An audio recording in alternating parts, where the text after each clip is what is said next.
In part 2, chapter 7 of Madame Bovary, it's the day after Léon departs, and Emma bitterly mourns his absence, feeling a dull melancholy, similar to the feeling that she felt in the aftermath of the ball.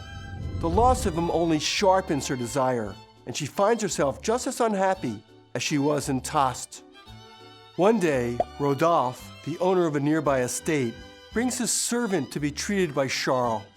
Rodolphe perks up when he notices Emma and tells her that the ordeal was worth it in order to make her acquaintance.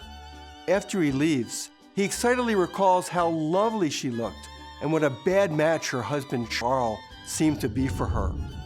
Telling himself that he must have Emma, he begins to devise a plan to meet her again, this time alone.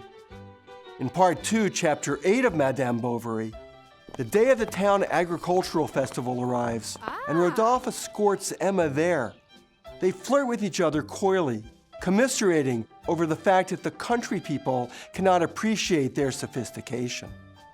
Rodolphe confesses to her that he is miserable living there, and he wishes he had someone who cared about him. He tells Emma that fate, like two rivers converging, must have brought them together. He also tells her that he is going on a trip and not to forget him. Their affection seems reciprocal, and their fingers intertwine while sitting together. In part 2, chapter 9 of Madame Bovary, 6 weeks have passed without Rodolphe returning. One evening he appears. He goes to visit Emma, confesses his love for her, and wonders why they cannot yield themselves to what is beautiful. Rodolphe's speech about love is full of vague abstractions and cliches. Emma is taken aback. No one has ever spoken to her so romantically. They are interrupted by the arrival of Charles. Weeks later, Rodolphe takes Emma riding into the countryside. When they reach a clearing, Rodolphe reiterates his feelings of love for Emma.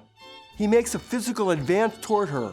At first, Emma fends him off, but finally, she succumbs. They meet again the next day, their feelings still blazing.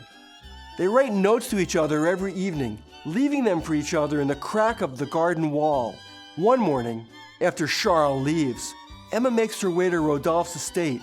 They continue their secret visits until Rodolphe decides they are becoming too reckless.